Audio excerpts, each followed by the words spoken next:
The Breaking Point captain Marcus Kane stood on the bridge of the UES Defiance, watching the last transport ship disappear into hyperspace. Behind them, Earth burned, not with fire, but with the cold light of orbital bombardment platforms that had been raining death for 3 days straight.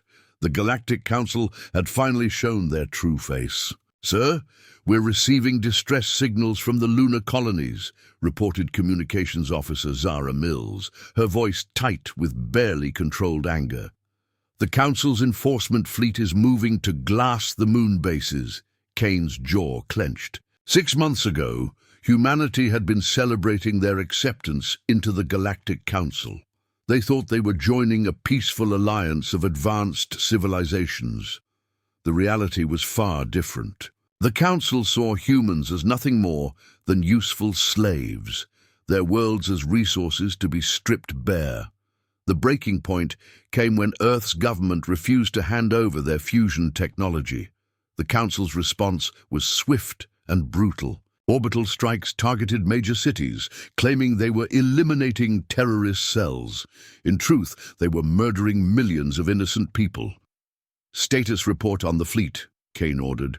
Lieutenant Commander Jake Reeves looked up from his tactical display. "We have 47 ships operational, sir, mixed civilian and military vessels. Most are carrying refugees from the outer colonies. 47 ships against the Council's thousands. It should have been hopeless." But Kane had seen something in the past weeks that gave him hope. Humanity didn't break under pressure. They adapted, they innovated, they fought back with everything they had.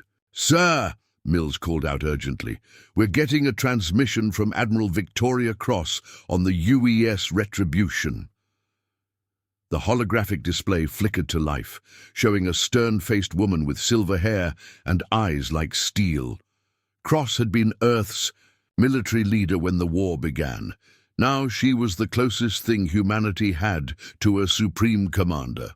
"All ships, this is Cross," her voice carried across the fleet. "The Council thinks they've won. They think they've broken us. They're wrong." She paused, letting her words sink in. "We're not running anymore. We're not hiding. As of this moment, we are at war." Kane felt a chill run down his spine. This wasn't just about survival anymore. This was about showing the galaxy that humanity wouldn't go quietly into the night. "Our first target is the Council's supply depot at Kepler Station," Cross continued. "Intelligence suggests it's lightly defended. We hit it hard, take their supplies, and send a message. The age of human submission is over." The transmission ended, leaving the bridge in silence. Kane looked at his crew, seeing the same determination in their eyes that he felt in his heart. They were outnumbered, outgunned, and fighting for their very existence. But they were human, and humans had never learned how to surrender. First blood, the Kepler station hung in space like a massive metal spider, its arms reaching out to capture and process the resources flowing through this sector. Commander Rachel Torres crouched in the maintenance shaft of her stealth ship, the UES Ghost, watching the station through her scope. "Thermal scans show minimal security," whispered her second-in-command, Sergeant David Park. "Most of the Council's forces are still hunting refugee ships in the Outer Rim." Torres nodded grimly. The Council's arrogance would be their downfall. They saw humans as primitive creatures who would scatter and hide when faced with superior force. They didn't understand that cornering a human was the most dangerous thing you could do. "Phoenix team, you're green for insertion," came the voice of Admiral Cross over the comm. "Remember, we need those supply manifests intact. The Council's weakness is their bureaucracy. They track everything." Torres and her team slipped through the station's outer hull using modified mining equipment. Human engineering wasn't as elegant as Council technology, but it was practical and reliable. Where the aliens built beautiful, delicate machines, humans built tools that worked under any conditions. The station's interior was a maze of corridors designed for the tall insectoid Vexahai, who managed most Council operations.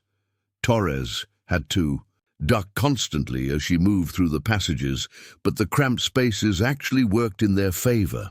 Council security systems were designed to track large groups, not individual infiltrators. "Contact," Park whispered as they approached the central data core. Two Vex-High guards stood at the entrance, their compound eyes scanning constantly. Their plasma rifles were works of art, but Torres had learned something important about Council weapons. They were designed for intimidation, not efficiency. The human weapons that Torres and her team carried were ugly by comparison. Projectile weapons that fired simple metal slugs, but they were silent, deadly, and didn't rely on power cells that could be tracked or disabled. The guards fell without a sound. Inside the data core, Torres plugged in her extraction device while Park kept watch. The information flowing through the system was staggering. Supply routes, fleet movements, garrison strengths. The Council really did track everything. "Got it," Torres breathed, pulling the device free. "Command, this is Phoenix team. Package secured." "Understood, Phoenix." Now comes the hard part. The hard part was getting out alive, but Torres had a plan that would have horrified any Council strategist. Instead of trying to sneak out the way they came, she was going to announce their presence. In the loudest way possible. "Park, set the charges. Full spread, maximum yield." The sergeant grinned. "With pleasure, Commander." As alarms began to wail throughout the station, Torres and her team fought their way to the docking bay, where their ship waited. Council security forces poured in from all directions, but they were used to dealing with civilized species who followed predictable tactics. Humans weren't civilized. They were survivors. The UES Ghost launched just as Kepler Station began to tear itself apart. The charges Torres had planted weren't just explosives. They were designed to turn the station's own systems against it, causing cascade failures that would take hours to stop. "Phoenix team, good work." Admiral Cross's voice carried a note of satisfaction. "Intelligence analysis is already underway, but more importantly, you've just shown the galaxy something they never expected to see." "What's that, Admiral?" "Dead Council soldiers. It turns out they bleed just like everyone else." The sleeping giant. Awakens Dr. Nathan Pierce stood in the bowels of an asteroid mining facility that had been abandoned when the war started. Around him, holographic displays showed the results of 3 months of desperate research. The Council thought they understood human technology. They were about to learn how wrong they were. "The quantum resonance calculations are stable," reported his assistant, Dr. Emily Watson. "We can do this, Nathan. We can actually do this." Pierce nodded, but his expression remained grim. What they were about to attempt would change everything. Not just the war, but the very nature of space combat itself. The Council's technological superiority was based on their mastery of energy weapons and defensive shields. Human ships were slower, less maneuverable, and carried weaker weapons. But humans had one advantage the Council had never encountered. They were creative problem solvers who refused to accept that something was impossible. "Send word to Admiral Cross," Pierce ordered. "Tell her Project Prometheus is ready for field testing." 3 days later, Captain Marcus Kane found himself staring at the most unusual weapon he'd ever seen. The Prometheus device looked like a collection of spare parts welded together by someone who had never seen a proper starship component. It was ugly, asymmetrical, and completely at odds with everything the Council believed about advanced technology. "You're telling me this thing can punch through Council shields?" Kane asked skeptically. Pierce smiled tiredly. "Captain, Council shields are designed to deflect energy weapons and absorb kinetic impacts. They're beautiful, efficient, and completely predictable. This device doesn't do either of those things. Then what does it do? It cheats." The first test came when a Council patrol discovered the human fleet hiding in the Epsilon sector. 3. Sleek Council destroyers moved to intercept, their hulls gleaming like polished jewels. Their commander, Sub-Admiral Kethmore, had destroyed dozens of human ships in the past months. This should have been another easy victory. Human vessels "You will surrender immediately or be destroyed," came the translated message. Admiral Cross herself was aboard Kane's ship for this engagement. Her response was simple and direct. "Prometheus device, you are authorized to fire." The weapon didn't produce a brilliant beam of energy or a cloud of projectiles. Instead, it seemed to twist space itself, creating a ripple that moved toward the lead Council destroyer at impossible speed. The ship's shields flared to life, designed to deflect anything that approached. The ripple passed through the shields as if they weren't there. The Council destroyer simply ceased to exist, not destroyed, not vaporized. It was there one moment, and gone the next, leaving only empty space and the shocked silence of the remaining ships. "What just happened?" Kane whispered. Pierce was already adjusting controls for the next shot. "The device creates a localized quantum field collapse. It doesn't destroy the target ship. It convinces the universe that the ship was never there in the first place." The second destroyer tried to retreat, but the Prometheus device fired again. Another ripple, another impossible deletion from reality. The third ship managed to activate its hyperspace drive, fleeing to carry word of this new horror back to the Council. Admiral Cross smiled grimly as she watched the empty space where 3 warships had been moments before.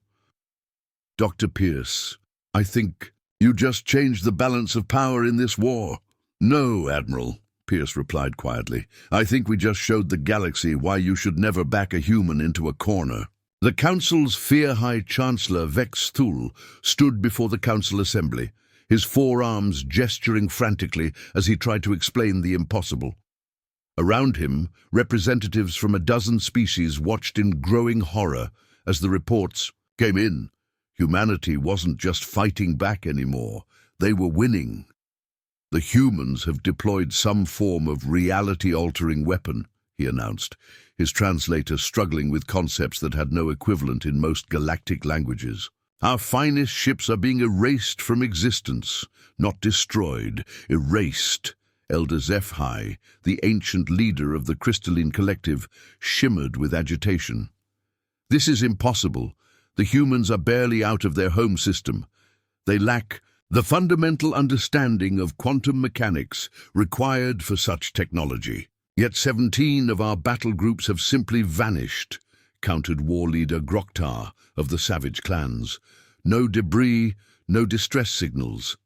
They were there, and then they were not." Meanwhile, aboard the UES Retribution, Admiral Victoria Cross studied the tactical displays with grim satisfaction. The Prometheus device had been replicated and installed on 20 human vessels. Each successful engagement brought them closer to their real goal. "And long-range sensors are detecting a massive Council fleet massing at the Nexus Point," reported Captain Lisa Hernandez, Cross's new tactical officer. "Intelligence estimates over 300 ships." Cross nodded. The Nexus Point was the key to everything. It was the Council's primary hyperspace junction, the hub through which all their military and civilian traffic flowed. If humanity could control it, they could cut the Council's empire in half. "How long until we're in position?" Cross asked. 16 hours, Admiral. But ma'am, even with our new weapons, 300 ships, I know the odds, Captain, but this isn't about odds anymore. This is about survival. In the depths of space, the human fleet moved like a pack of wolves toward their prey. They had learned to use the Council's own arrogance against them. Council ships were magnificent vessels, works of art that had ruled the galaxy for millennia. But they were designed for intimidation and superiority, not for the brutal reality of total war.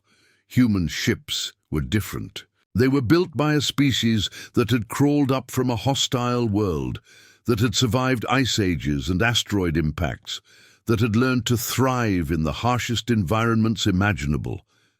Every human vessel was a fortress, a factory, and a weapon, all at once. Captain Marcus Kane watched his crew prepare for the coming battle. They had been fighting for 8 months now, and they had changed. They were harder, more focused, more dangerous than when this war began. The Council had wanted to break humanity's spirit. Instead, they had forged it into something terrifying. "Sir, we're receiving a transmission from the Council fleet," reported Communications Officer Mills. The holographic display showed Chancellor Vex Thule himself, his alien features twisted with a mixture of rage and fear. "Human fleet, this is your final warning. Withdraw immediately or face the full might of the Galactic Council." Admiral Cross stepped into view, her expression cold as winter. "Chancellor, this is Admiral Victoria Cross of the Terran Defense Force. You came to our world. You murdered our people. You thought we would break." She paused, letting her words sink in. "You were wrong. We don't break. We adapt. And now we're going to show you what happens when you wake up something that should have been left sleeping." The transmission ended, and the human fleet continued its inexorable advance toward the Nexus Point, carrying with them the fury of an entire species that had finally learned to bare its teeth. Birth of an empire, the Battle of Nexus Point, lasted 14 hours and changed the galaxy forever. Admiral Victoria Cross stood on the bridge of the UES Victory, watching as the last Council resistance crumbled. Around her, the wreckage of what had once been the most powerful fleet in known space drifted silent and cold. "Status report," she ordered quietly. Captain Marcus Kane, now serving as her fleet coordinator, consulted his displays. "Council forces have retreated to their core worlds. The Nexus Point is ours, Admiral. We control the primary hyperspace routes for 6 sectors." Cross nodded, but there was no celebration in her expression. Victory had come at a terrible cost. Of the human fleet that had begun this war, less than half remained. Earth itself was a scarred world, its population scattered across refugee ships and hidden colonies. Humanity had won, but they had paid for it in blood. "Incoming transmission from the Council homeworld," reported the communications officer. The holographic display flickered to life, showing the Council chamber. But instead of the proud, arrogant leaders who had once dismissed humanity as primitive, Cross saw broken beings huddled in fear. Chancellor Vex Thule stepped forward, his arms shaking. "Admiral Cross," he began, his translator barely managing to convey the defeat in his voice. "The Council requests terms for surrender." Cross studied the alien leader for a long moment. 6 months ago, this same being had ordered the destruction of Lunar Colony, killing 50,000 humans in a single strike. He had called it a police action and promised that humanity would learn their place in the galactic order. "The terms are simple," Cross replied. "Complete withdrawal from all human-claimed systems, reparations for the worlds you destroyed, and most importantly, recognition of human sovereignty. We are not your subjects. We never were. And if we refuse?" Cross's smile was as cold as the space between stars. "Then we'll visit your homeworld next, and we'll bring our friends." The transmission ended, and Kane looked at his admiral with curious eyes. "Friends, ma'am." Cross gestured to the tactical display, where new ships were appearing at the edge of sensor range. But these weren't human vessels. They were ships from a dozen different species that had been watching the war with growing interest. The Terran Commonwealth had gained allies without even trying. "It seems the galaxy is full of species who were tired of Council rule," Cross explained. "They just needed someone to show them it was possible to fight back."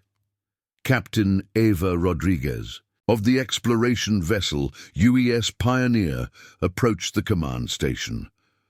"Admiral, we've completed the survey of the Nexus Point facilities. The infrastructure is intact. With modifications, we could turn this into a full military and civilian hub." Cross nodded slowly. The implications were staggering. Humanity had come to the stars as refugees, fleeing their devastated homeworld, but they had found something more valuable than a new planet to call home. They had found their destiny. "Begin construction immediately," Cross ordered. "But not," Just military facilities. I want shipyards, research stations, diplomatic quarters. The Nexus Point is going to be more than a military base. It's going to be the heart of something new. What shall we call it, Admiral? Kane asked. Cross looked out at the stars, seeing not empty space, but infinite possibility. Humanity had been forged in the fires of war, tempered by loss and hardship. They had emerged stronger, more determined, and more dangerous than anyone had imagined possible. The galaxy would never be the same. We call it New Terra, she said finally. Capital of the Terran Empire. The age of human submission was over. The age of human expansion had begun. And across the galaxy, other species looked to the stars with new hope, knowing that somewhere among those distant lights, humanity stood ready to defend anyone who refused to kneel to tyranny. The Council had wanted to break humanity's spirit. Instead, they had given birth to an empire that would reshape the galaxy for millennia to come.